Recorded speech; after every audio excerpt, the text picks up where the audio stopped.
Spoiler alert, the single most relevant factor in the success of your cauliflower or broccoli crop is almost completely out of your control. Mother Nature calls the shots here. Today, we're going to talk about how to grow cauliflower and broccoli successfully. You may be wondering why we're sitting outside in the snow when we're talking about growing vegetables. Partly it's because it's kind of beautiful out right now. It's really sunny and I just wanted to be outside. And also it's because your journey to growing successful broccoli and cauliflower starts now while there is snow on the ground. So cabbages and broccolis belong to the brassica family, and brassicas are cool weather crops. That means that they thrive in cooler temperatures, relatively cooler. Around 15 to 20 degrees Celsius is really when they grow best. And ideally, you'll get them to form their heads. That's the part that we usually tend to want to eat before the heat of the summer really sets in. So for us, for a spring crop of broccoli or cauliflower, we're aiming to have it form its heads and be ready to harvest around maybe late May or more likely into early June. Now, most cauliflower and broccoli varieties take anywhere from 50 to 100 days to go from seed to when they form a head that's ready to be harvested. 50 to 100 days, I know, is a really huge range, but every variety is different. And cabbages actually tend to be at the farthest end of that spectrum, where they take at least 100 days to be ready to harvest. So before we get into the details of how to grow cauliflower and broccoli and when to start growing it, it's important to note that the advice that I'm giving here is really specific to my eco-region. So I'm living in a place, I'm in the 43rd parallel. We get much weaker sun in the wintertime, but then very strong sun in the summertime. We also get cold winters relatively. I mean, our average temperatures in the winter are around minus 10 degrees Celsius, but we also go down to minus 20 regularly enough through the winters. And then in the summertime, usually the mid to high 20s in Celsius is where our summers are.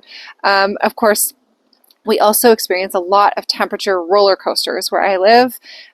We can go up to 30 degrees Celsius in May and then be back down in the teens in June.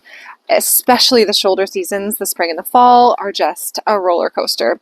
And that makes it difficult for things like cauliflower and broccoli that really, really like consistency in order to form their heads. If they go through too many temperature extremes in their early days, can actually hinder head formation. So our weather patterns and our latitude have a huge impact on our ability to successfully grow broccolis and cauliflowers. Spoiler alert, the single most relevant factor in the success of your cauliflower or broccoli crop is almost completely out of your control. Mother Nature calls the shots here. And the tips that I'm going to give you will just allow you to make informed decisions in terms of your planting timing and how you want to respond when you see different things happening in the weather around your planting. So I recommend spring as the best time to try to plant your cauliflower and your broccoli, very early spring specifically. You can definitely also have it in your fall garden, but that's a whole different can of worms. What I really appreciate about the spring cauliflower and broccoli crop is that the sun is really strong, the days are getting longer, and so that gives your cauliflower and broccoli all the energy it needs to produce its head in time, to produce it earlier before the heat of the summer sets in. The challenge in the spring, of course, is to keep temperatures at least somewhat consistent. They do really struggle with these drastic dips and highs in temperature throughout the spring. We can have minus 10 degrees Celsius days in March still, although it's kind of rare. And then in May, we can have 30 degrees Celsius. And it's not linear at all. Oh my God, did I just lose seeds in the snow? I did. So consider this example. If you're planting a 70-day broccoli variety, which means it goes from seed to harvest in 70 days, thereabouts, you're going to need about 2.5 months of nice, consistently cool weather, like, 15 to 20 degrees Celsius, to ensure that that broccoli is going to form its head. because they can be very sensitive to drastic temperature fluctuations. And as I mentioned, if they are exposed to too much fluctuation early on in life, it can actually hinder head formation completely. Now, a nice 2.5-month window of consistently cool 15 to 20 degrees Celsius days is not something that we ever experience here. So the way that we successfully grow our spring broccolis and cauliflowers is by responding to that weather with protection. We will put plastic row covers over our plants to keep them warmer when we have really cold spells. Sometimes we layer frost fabric. Sometimes I've even been known to bring out water bottles, like with warm water, and put them under the plastic row cover to help maintain the warm temperature. And then when we get really hot days and the sun is just so strong, I will put burlap over top of my hoops as a shade cloth. And that keeps the temperature from getting too hot. Now, you could also just leave it up to chance. And some seasons are just way more conducive to growing broccoli and cauliflower and all brassicas than others. A couple of years ago, we had just the most cool, rainy spring, and it was amazing for all of those kinds of crops.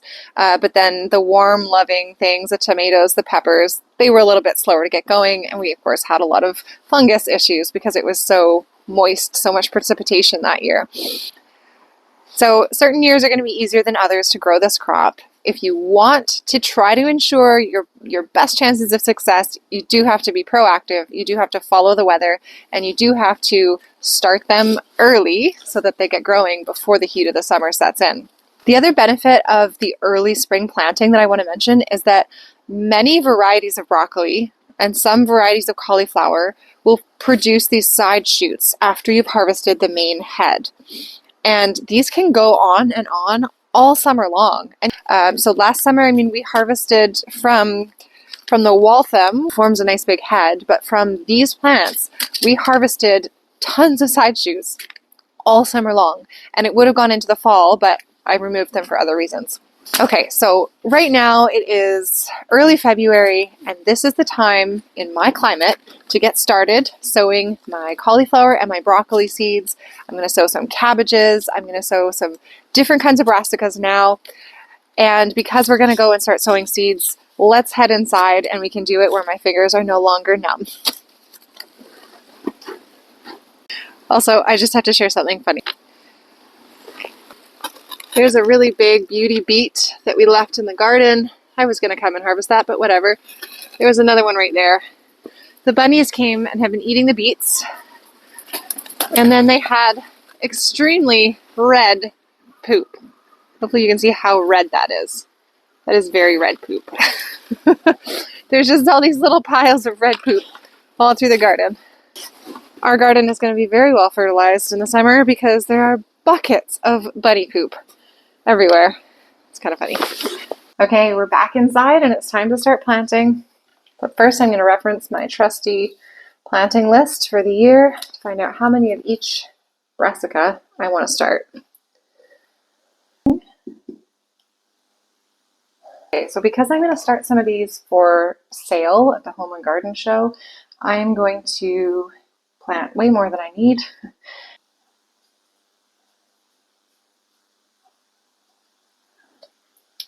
If you're looking for plant labels, you can of course buy packs of plant labels, but a more eco-friendly version of a plant label is to get old plastic blinds. Bonus points if you can find old aluminum blinds, but these were just from my local Before It Hits the Landfill Facebook group. Someone was throwing these out and I cut them into little pieces, so it was those plastic slats. Again, bonus points if it's aluminum, I guess, because it doesn't break down further, but I'm giving these a second life and they've worked great and I'm almost out of them.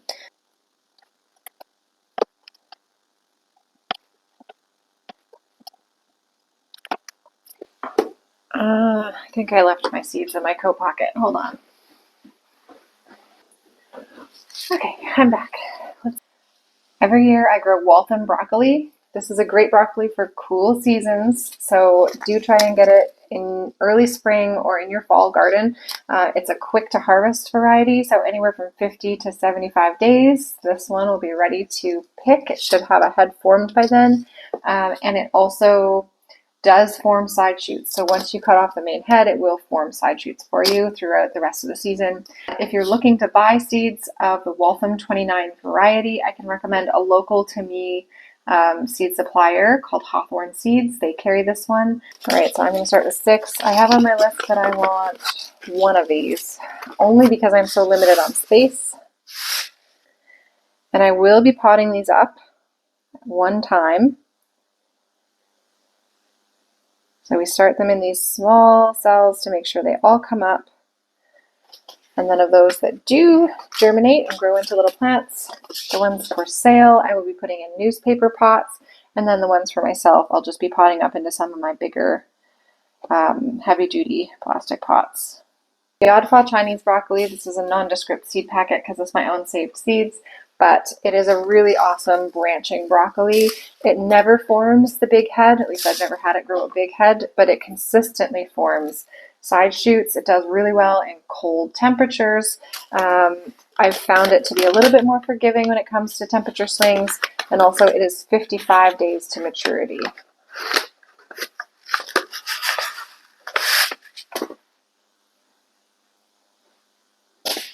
Romanesco.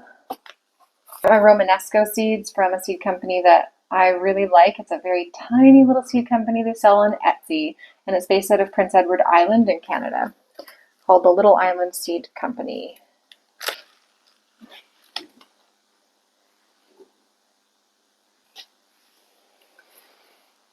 Purple of Sicily. I got these seeds from my friend Bree at Urban Gardening Canada. She sent them as just a little gift for fun last year, and it grew the most beautiful cauliflower. So thanks, Bree, for growing them again.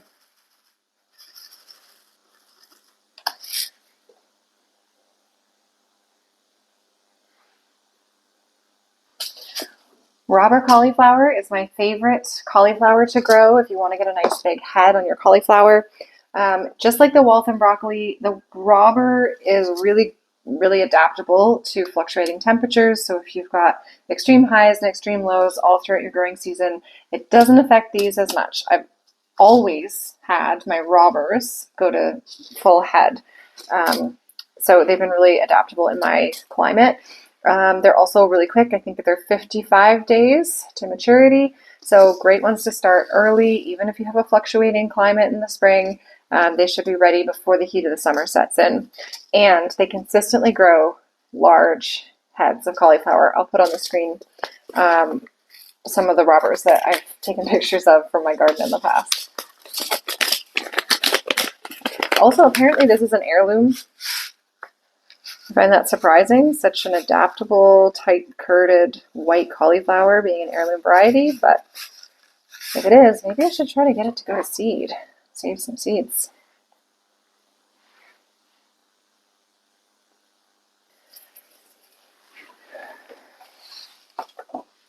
The next thing I'm going to plant is actually a cabbage. It's Imiko Chinese cabbage. It's amazing to grow in my climate. It grows consistently, quickly, in probably 50 days. I think it's supposed to be 50 to 65 or something. There's always some wiggle room there.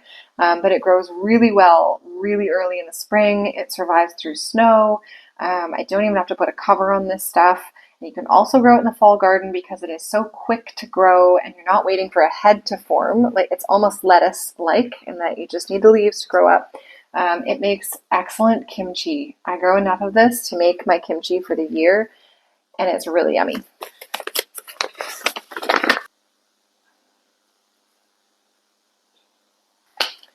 Okay, I need to start a few more of these, but I don't have enough labels. I need to go find something else to use those labels, and then I can stock up a few more of these little 6-cell packs with a couple more things. I'm going to be starting Fioretto cauliflower, maybe my other cabbages, my red and my greens, but I haven't decided yet. They might end up being a fall garden thing this year only and not early spring, because I want to make room for other things. And I'm also going to start some kohlrabis early. I just want to point out there's this plant called a 9-star perennial broccoli, also sometimes called 9-star perennial cauliflower. The problem with these is that They're not necessarily perennial in my zone. It gets a little too cold in the winter. I think they're perennial in zone 7 and up. I figured I could try with winter protection to keep them alive, but my challenge was that it got huge, and I covered it with a plastic to protect it in the winter. But the only way I could fit it under my hoops and under the plastic was to chop the whole top of the plant off. And then I learned that it only produces broccoli florets in its second year. It took up a lot of space. It was a lot of work for me for something that is perennial in the sense that it'll produce broccoli for you for a couple of years, but not in the first year. So you have to give the space to it for that. It just wasn't something that I wanted to try again, at least not in this garden. I may plant some at my mom's and see what happens. But yeah, there is such a thing as a perennial broccoli or cauliflower. It's interesting. Maybe try it out if you live in zone 7 or up and you can reliably leave this outside in the winter. Okay, now I'm going to talk to you about growing cauliflower and broccoli in the fall garden. Fall gardening in my eco region is always a gamble. Always. You never know what the weather's going to be like. You never know if you're going to have an early frost.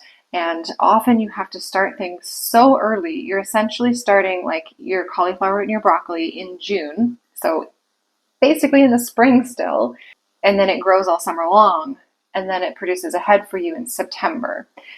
Our sunlight gets so weak by the time October rolls around that we can't reliably grow anything beyond September. We can keep things in the garden. Frost-tolerant crops can stay out in the garden, but they don't grow. They don't put on growth anymore beyond September. So you really have to have cauliflowers and broccolis and cabbages already in that head formation stage by the time September rolls around. So you can't think of your fall garden as happening in the actual fall season. It has to actually be a late spring and summer thing where you're growing everything. And then you harvest it in very early fall. The reason to try for broccoli and cauliflower in a fall garden is because it tastes so much better after that head has been exposed to frost.